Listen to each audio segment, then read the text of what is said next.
In this world, there is real evil. In the darkest shadows and in the most ordinary places. These are the true stories of the innocent and the unimaginable. For Romy Holguin, this is the beginning of a trial of sanity. A dark entity attacks her in her own home. With the help of paranormal investigators, she discovers a gateway inside her house and another one inside her mind.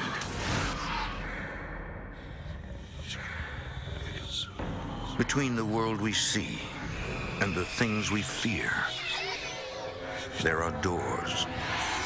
When they are opened, nightmares become reality.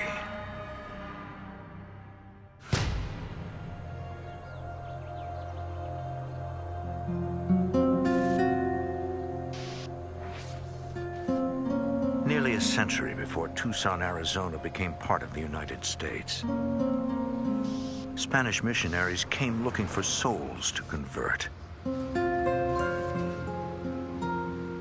Today, their influences are still felt here. Proof that the past is never completely dead and buried.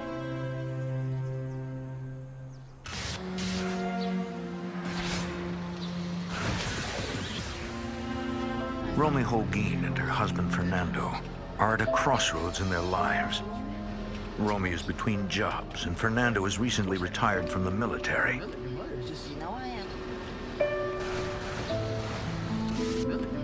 They have 4 children and are staying at Romy's mother's house while they search for a new home. One day, they decide to explore a new neighborhood. Romy senses that she is being pulled towards something.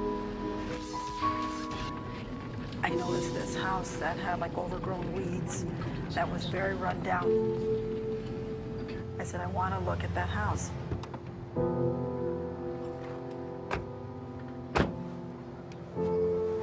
Fernando? What do you think? He said, no, you're crazy. I don't want to have anything to do with that.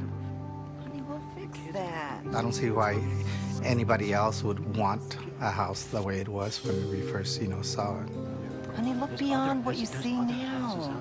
But I want this house. What's so special about this house? For whatever reason, I was just drawn to it. The couple talks to neighbors, hoping to find out who owns the house.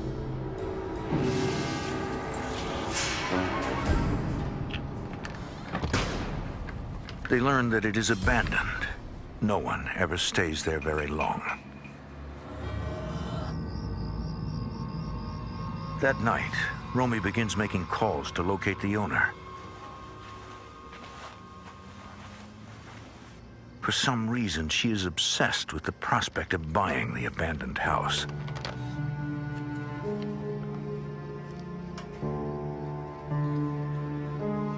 Honey, why don't you just drop it? Just drop it.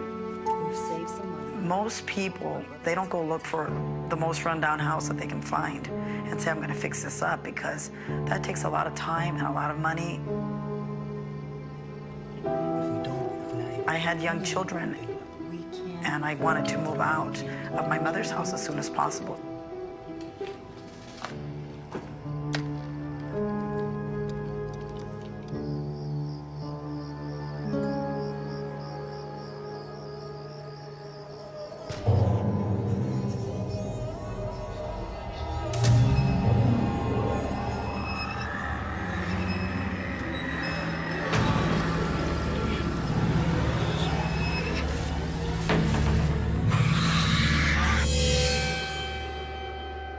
A recurring nightmare has haunted Romy since childhood.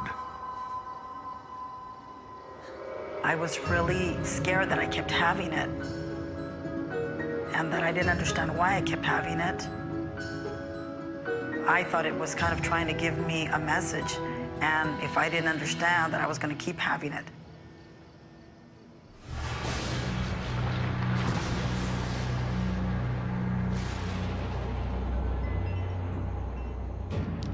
Romy eventually tracks down the owner of the house and makes a deal. Honey, we can get the house. I've gone over my bills. You really want this? Yes. My brother's ready to start the Her construction. brother was a carpenter, so he said, yeah, it's a doable thing. So that's what made us, decide to go ahead and get it.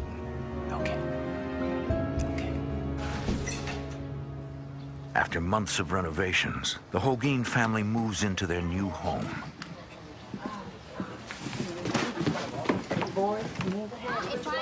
Romy and Fernando's children are glad to finally have their own space. Guys, check your boxes. Make sure everything's inside. Everything's here. Did you open them inside? Everything's in there? Yeah, everything's in here.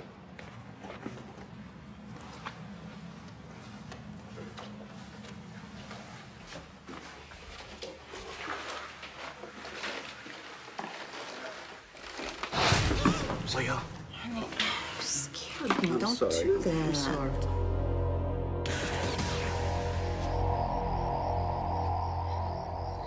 After nightfall, several members of the family are awakened by faint noises.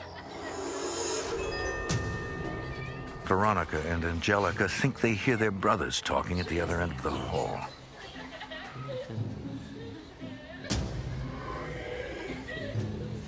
Can you hear?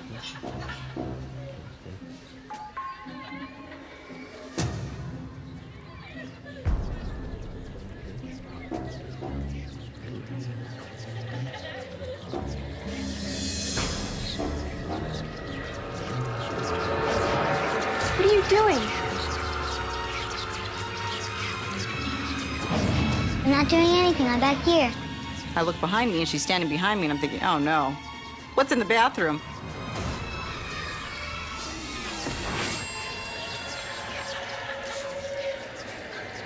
We just ran back to our room and just thought there's something weird about this place. 2 nights later.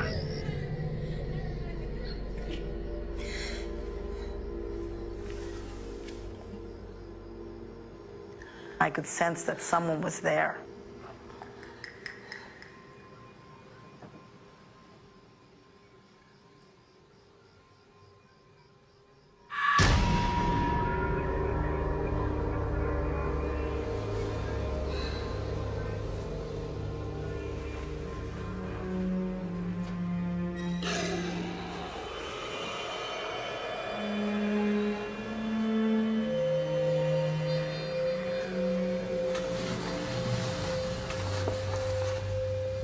Romy decides to check on her children.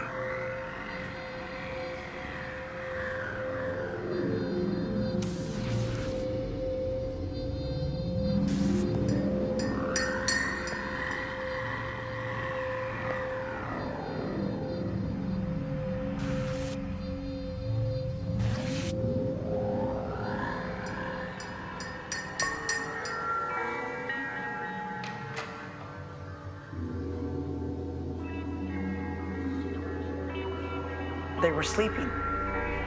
They were sound asleep.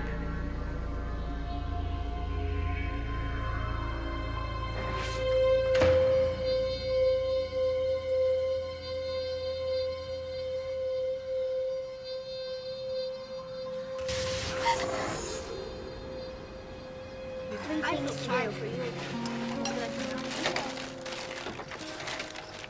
I didn't want to tell anyone Morning, honey.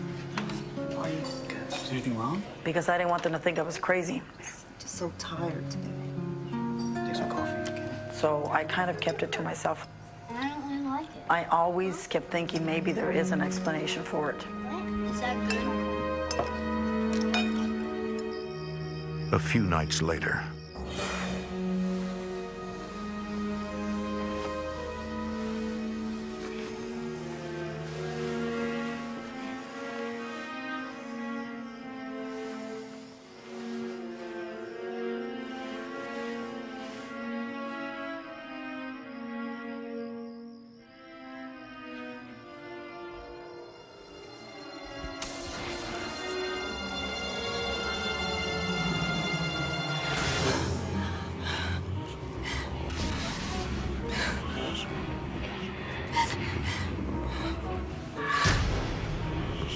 I was paralyzed.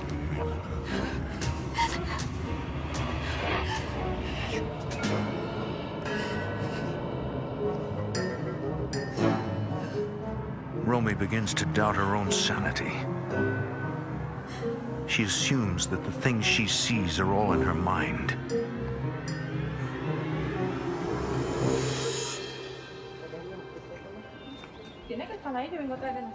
One day, Romy and her sister bring food to an elderly shut-in.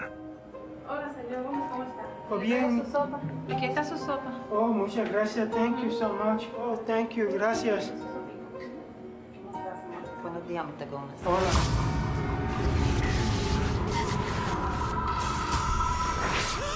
There's a black spirit in your house. The moment that he shook my hand, I'm sorry. he said, "There's a spirit that lives in your house." Please, sit down. Please. I don't even know him and never had seen him or anything. The man says that he is a clairvoyant. He tells Romy not to be scared and suggests that she follow the dark spirit to find out what it wants. Have you followed him? I said, "No, I don't care what he wants. I don't want to go there."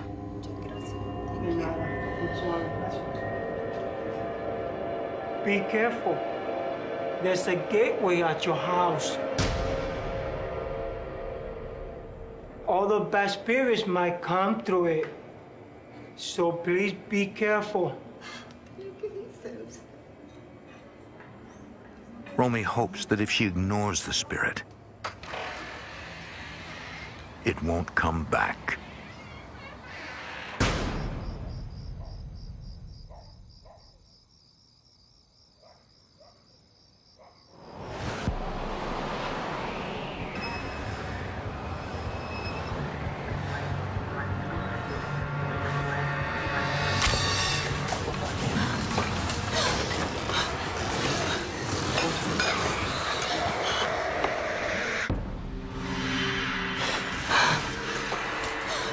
Something supernatural attacks Romy Holguin in her own bedroom.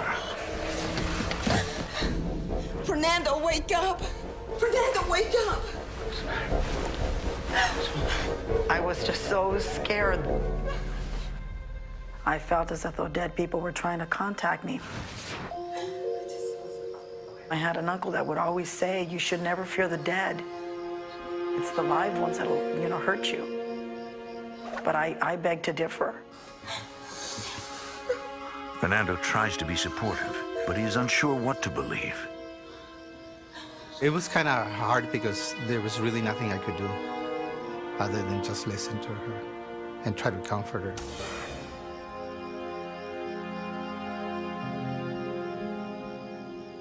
I said, "That's it.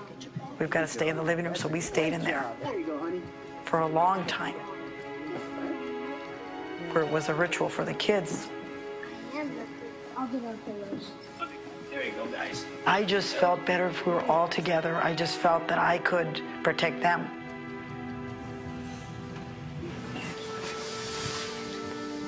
One night we were settling in the living room, and my son says to me, Mom, I know why you want us to sleep in the living room. What are you talking about, baby?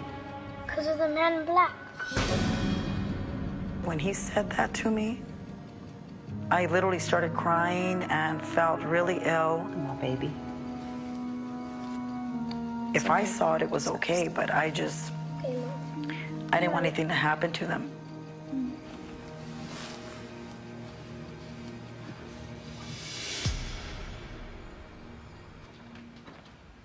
So far, the children don't seem frightened. The man in black, I can't take a chance. You're scared. But Romy cannot ignore the likelihood that her house is haunted. Every single day. Told my wife that if she was that scared, that we should just, sell the house and move. This is our home. I know, but after last night. But she told me that she would never sell the house. Fernando, we are not moving out of this house. We have to move out of this house. Romy believes that she alone is the target of whatever haunts the place. We are not leaving. You're scared yourself. The family cannot afford to move, Think about it the next time. so she decides to silently endure her restless nights as long as her children remain safe. Romy's very, very strong-minded, strong-willed, and she never showed like she was really scared, but I think that was so that the children wouldn't be scared themselves.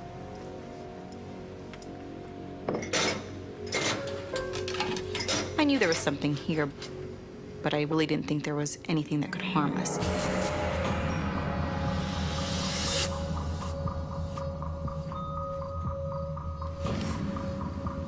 Soon after, Romy feels something tugging on her as she sleeps.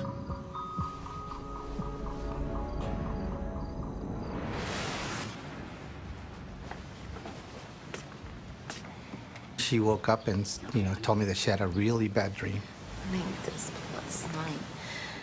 I said, I mustn't have been feeling so well last night. No, something's not right. I just felt like I kept moving. He said, you did. You ended up almost in the middle of the bed, and you were very, very restless.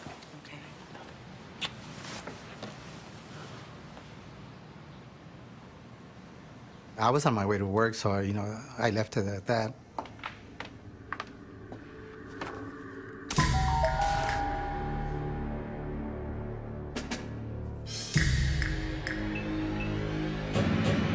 I had teeth marks along the back side of my arm. It scared me so horribly. All I could think of was getting out of there as fast as I could. Romy drives to work, unable to comprehend what's happened to her. Joyce. For her own sanity, she needs someone to verify that the bite marks are real. So much more weakness in my arm. What's wrong? Look at it. Oh my God. You're the person who believes me. Of course I believe you. Look at that. Wow. You see that?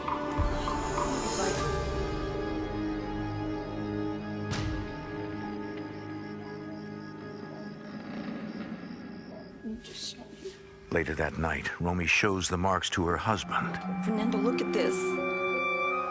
The bite mark was really big. Something attacked me in the middle of the night. You could still see him, and that was maybe about 8-9 hours later. We're leaving this house. That was when he first realized that this is something that's really serious, that it really is real. We gotta leave this house.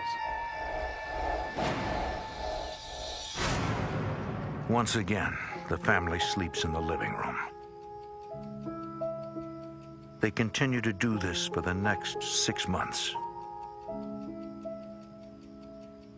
Early one morning,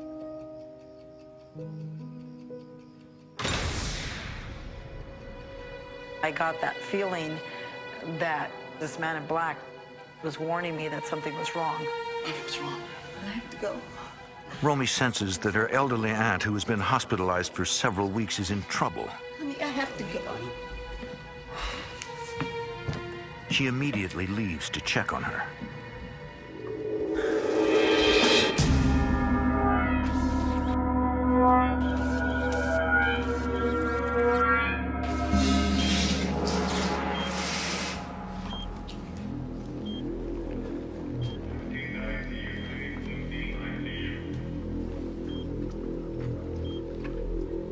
Aunt Nina? Why did it take so long? She told me, where have you been? What took you so long? She said, I've been calling you since really early this morning. And when she told me that, it sent chills up and down my back. Within an hour, she actually died.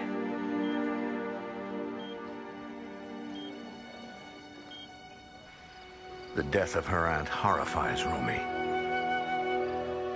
She fears this is a sign from the dark spirit that haunts her house. But is it a warning or a threat?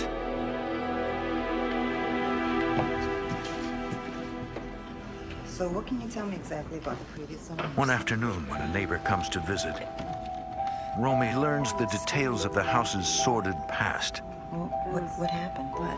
This house does not have a good history. His father's gone out. A younger teen, maybe age 15, had actually shot himself. No. The father came home and found him shot. Father and his son lived here. And then hung himself. Here? I think it was a couple of years. For the first time, Romy has a possible explanation for the things she's seen. I had a lot of trouble at school. Kids pick on me. I was afraid that history might repeat itself. That's what scared me.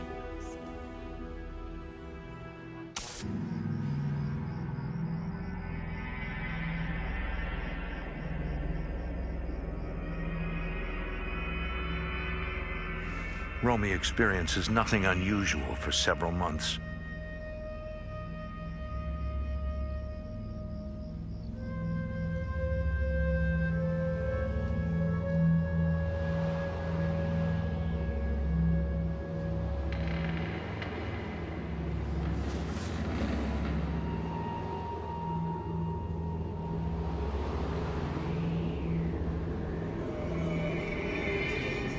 The room went ice cold. I could feel like a swirl of ice cold. They're just going around me. I could almost hear the wind. Romy. Romy. Romy.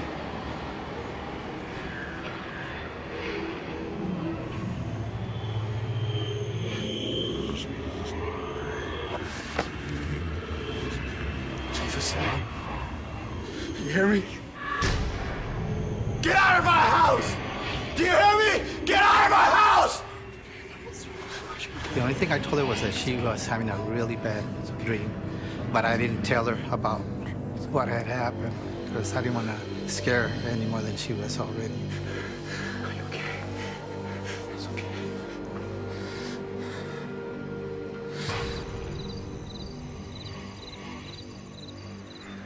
Finally, Romy and Fernando decide to ask for help. They ask Kenneth Moreland, the deacon from their local congregation, to bless the house. You have a lovely home here. In the blessing of the home, we're actually asking God to be present in that home and to make that home a sacred space. What we'll do is say some prayers together. The couple explains that the house has a troubling history. Previous owners that lived in this house. They fear that something evil is haunting them. The Catholic Church's position on things like this is that we know that evil exists in the world. We don't, as humans, totally understand the realm of that spiritual life, whatever it is that's out there. We pray in Jesus' name. Amen.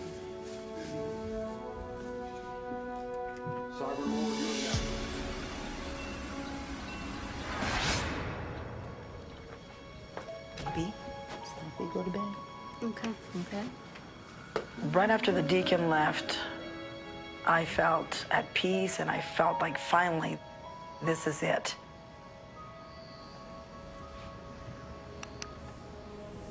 It was just starting to get dark.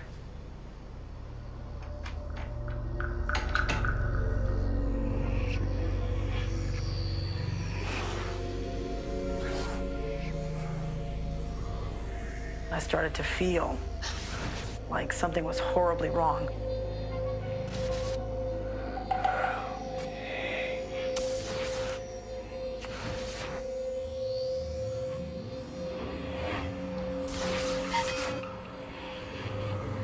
I don't know if whatever the deacon did just made them stronger at that moment.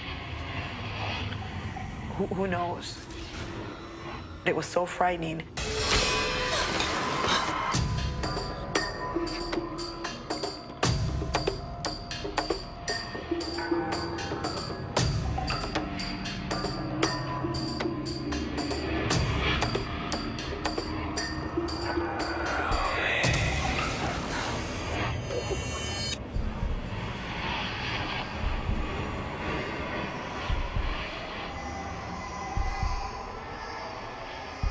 One story where Jesus was approaching a cemetery, and a man came out of the cemetery, and he supposedly had a legion of devils in him, meaning many, many devils.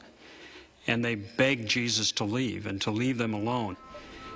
And I feel that's exactly what was happening in Romy's situation. We had taken goodness into Romy's home and asked for the presence of God to be there. And whatever that presence was that was there, didn't like that.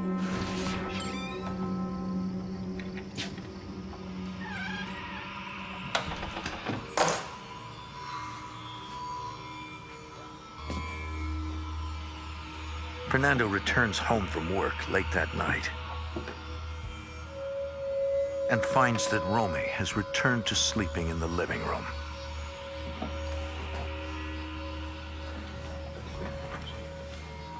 Hi, baby. Honey, how you doing? Good. How are you? Good. I'm just thinking. I'm sorry. Everything okay since we had the house buzzed? Yes. It's quiet, actually.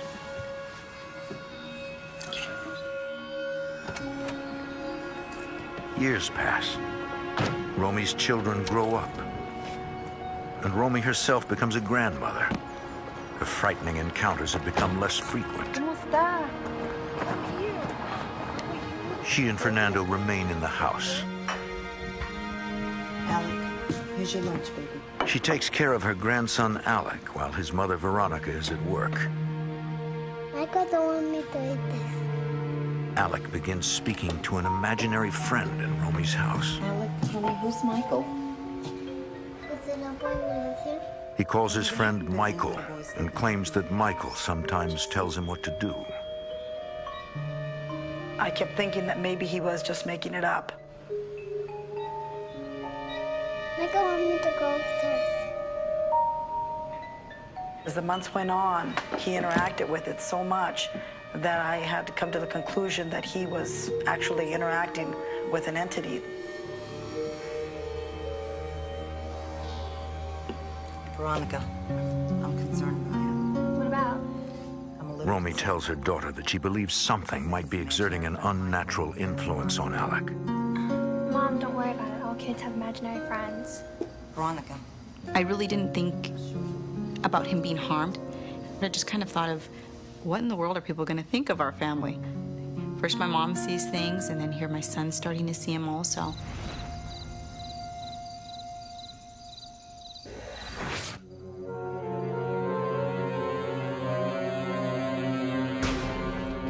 Veronica takes her son home and learns that he is frightened of his new friend.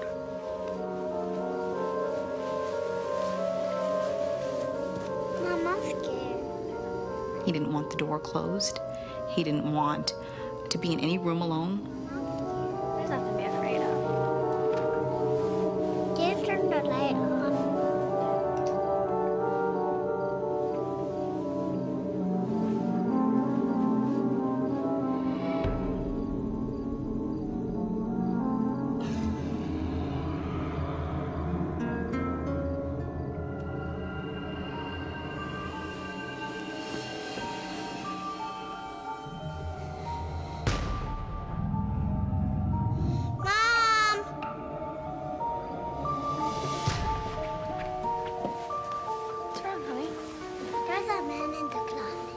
I didn't know if he was, scared of what normal kids are scared of. Something in his closet, something under his bed, or if there was actually something in there that could harm him. There's no one in there. Because he's my kid, I'd like to just put him in a little glass box and make sure nothing bad ever happens to him. But it's not something that I can control.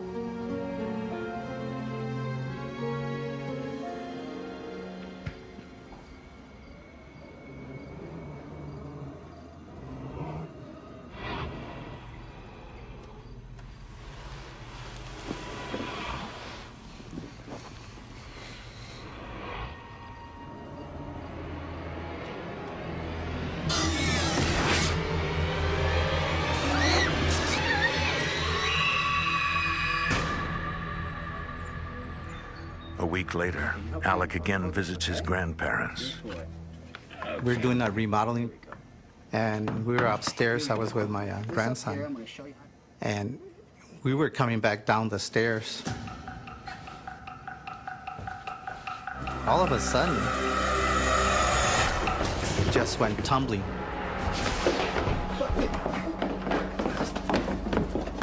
Papi, okay? And then he just turned back and looked at me and said, Tata, why did you push me? And I said, no, I didn't push you. Stairs, you okay? He said, well, we were coming down the stairs. You feel okay? And all of a sudden, Alec's shoulder went forward, like he had been literally pushed from his back. Alec escapes with only minor bruises. But it's clear to Romy, the dark spirit is back.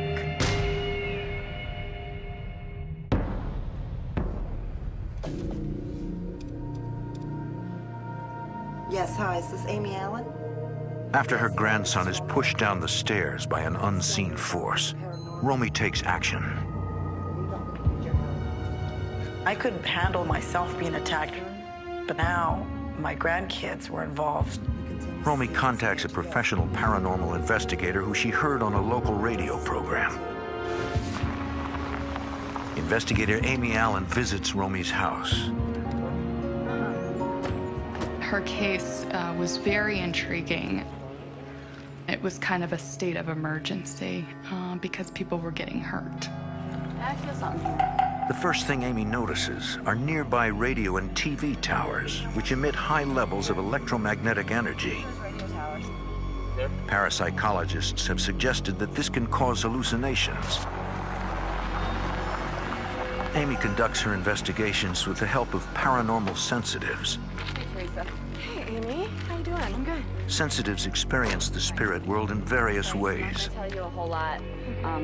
Some experience it visually, I want to see what kind of feeling. Okay. You want to get started? Yeah. others through emotion. A technician brings equipment to measure energy in the house. All right, Teresa, this is the living room. See how you feel about this room, and then maybe head upstairs. You guys can help us. I wanted one of three things to happen. For them to prove and hope that I was crazy, You know what? or that they would get rid of whatever was there, You guys would wait outside. and thirdly, that it wouldn't harm my grandson. No, what would be best? If you guys can wait outside. Amy asks Romy and Fernando not to speak with the sensitives about the case. You know what? I need you to get some readings. I'm getting some strong ones. They must approach their investigation without any preconceptions. The readings are really high. We're very scientific and we want only the facts, and we have to control this as much as possible. Yeah. Your readings are abnormally high here. The team takes baseline energy readings using an electromagnetic frequency meter. This will provide a point of comparison for detecting energy fluctuations during the investigation. Teresa has the ability to sense the presence of spirits and their emotions.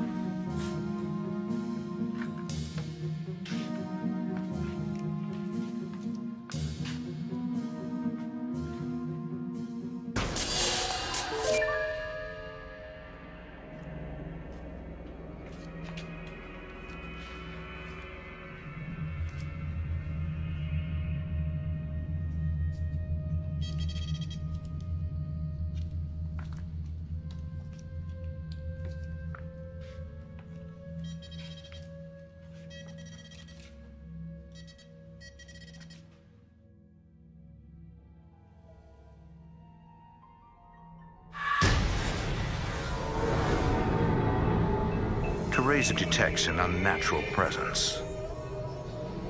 She couldn't really make any kind of direct contact with him or get a story off of him. Teresa leaves. A second sensitive, Rosalinda, arrives to investigate using a different type of extrasensory perception.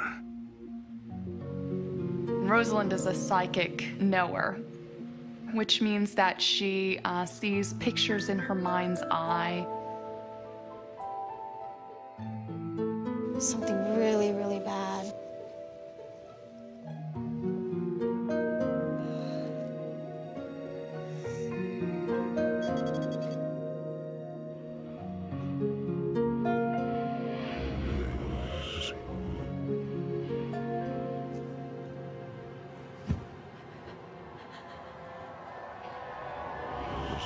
She'll actually see like movies playing in her mind.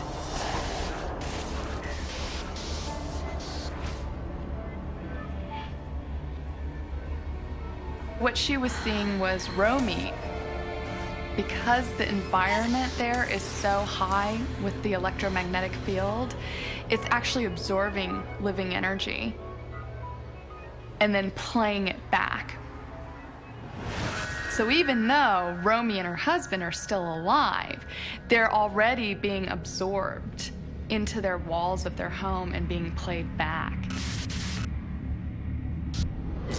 Rosalinda senses the presence of a dark entity. She tried to leave the room and saw in her mind it saying, "Go ahead and try to get rid of me. Go ahead, I dare you."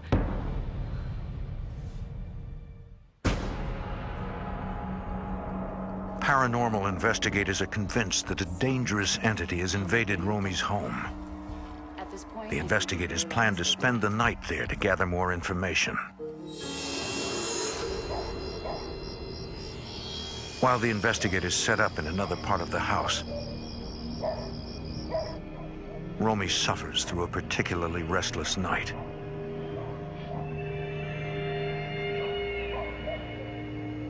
All of a sudden, I started to get really anxious. I felt like the room was full of people. Got to get out of here. There are too many people here with us. In the house? No, in this room. I got up like really desperate. My husband said, "What are you doing?"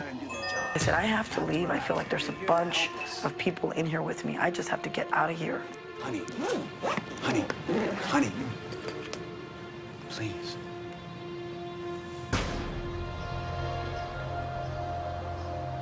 The next morning, the sensitives share their experiences with Romy, Fernando, and paranormal investigator Amy Allen.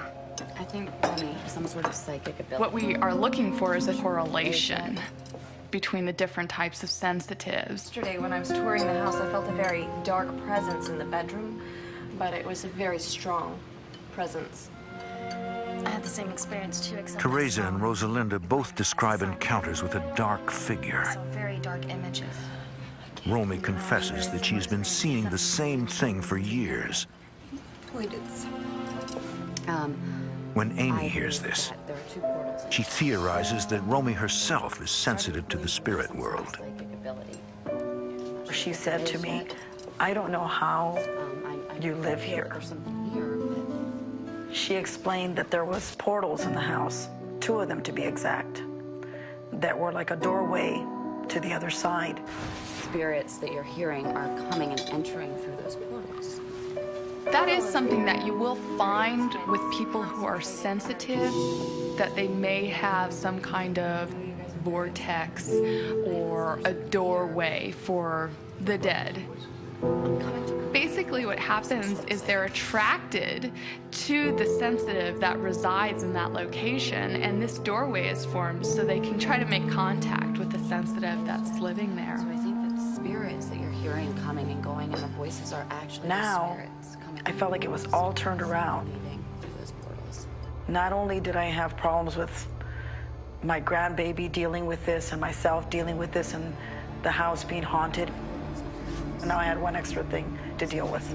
We just need to really go over our data some more. Your own personal strength can we get rid of all these spirits and ghosts in here, okay?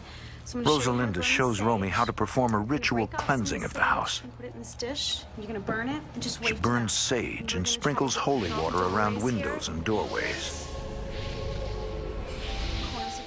So Romy could also take on a sense of being proactive in the situation and taking care of what was going on and gaining some control herself.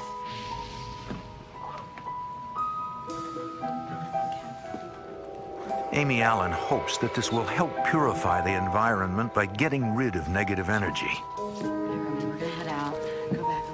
But she knows they'll have to do more research to put an end to the haunting. Repeat what she taught you with the sage. We don't say we have a definite conclusion. We can't do that until we've gone over all of the data.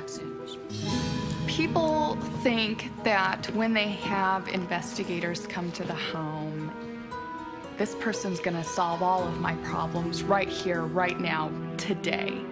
And unfortunately, that's not how this works. Amy Allen goes home to study her data. She must consider many possibilities before taking action. Is the dark figure the spirit of a deceased human? Or something else?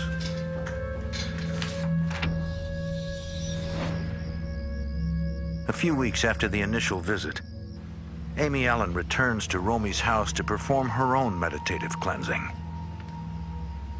She sets up in Romy's bedroom, where the most violent events have taken place. I wanted to see, you know, can I do anything spiritually about this situation? I'm a physical medium, which means that I make contact in a physical sense.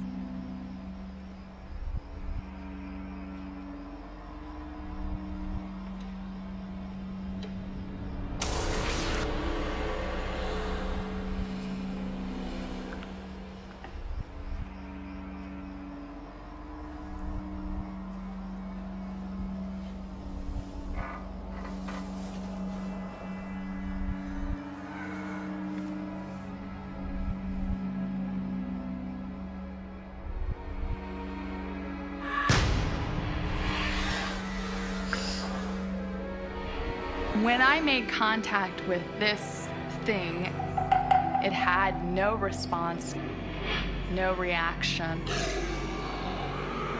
Amy begins to wonder if the entity is something other than a ghost. I did not feel I had made a connection with an actual deceased individual. It was nothing but energy.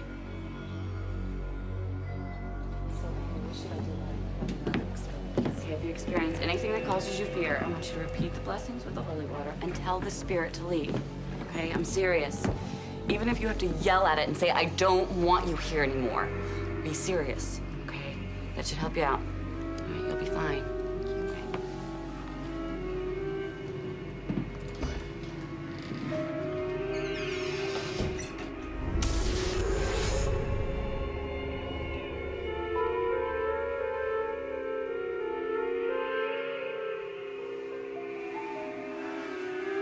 All of a sudden, I felt like really like I was gonna be sick. I never felt so horrible.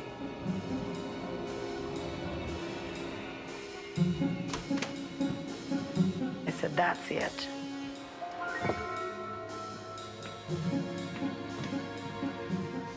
I went back in there finally and I said, I am not gonna let you intimidate me. I'm not gonna let you scare me in my house anymore. I need you to go.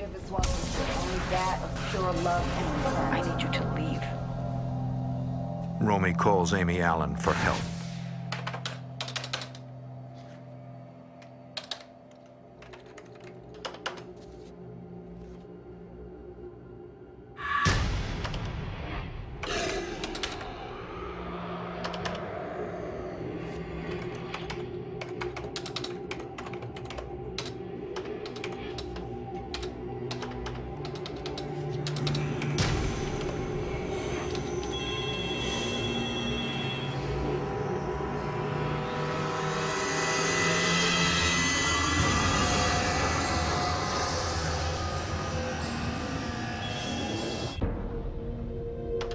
In the midst of a haunted house investigation, a dark entity appears in the home of paranormal investigator Amy Allen.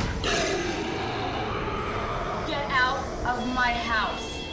She recognizes the entity as Romy's tormentor.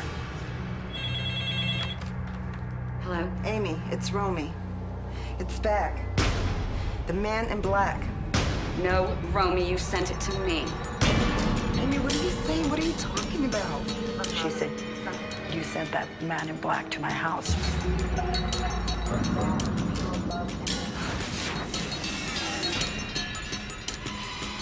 Amy suddenly realizes something quite extraordinary.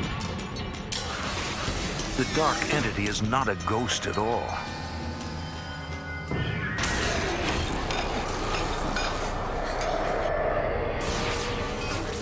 It's a poltergeist.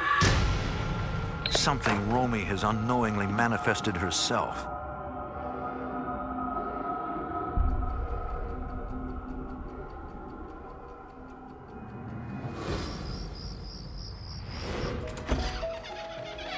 It was like a huge puzzle, and I had all these facts, and I'm like, it's Romy. The haunting was coming from Romy herself, and she was projecting it out into our physical reality. It's inside of you. Amy concludes that Romy possesses psychokinetic or PK abilities. She's created a physical embodiment of her own anxieties. Anger, depression, anxiety, guilt, remorse. What that means is it's not a ghost living in the outside world. It's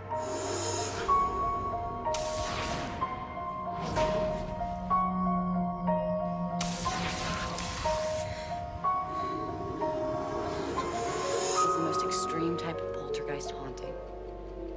Romy, because she's in charge of the family, couldn't allow herself to really experience these emotions. This entity is inside of you. What she ended up doing, without her even consciously being aware of this, was to project her emotions out. This consciousness took on its own dynamic force. It's almost like I'm beating my own self up, technically. I was frightening my children that I wanted to protect. I was protecting them from me, and at the same time, I was scaring them. I was the one that was tormenting them, and myself also. I call it my curse.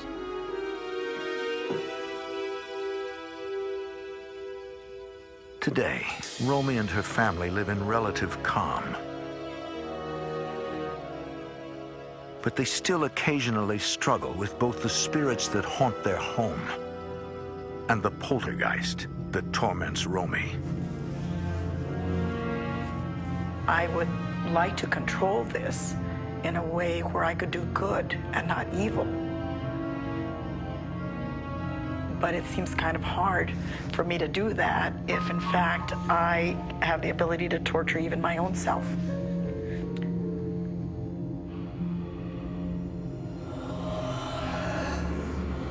If she doesn't deal with her abilities and get a handle on her energy and all of these things, it could come back as it was before, or even worse. It really is a curse to me.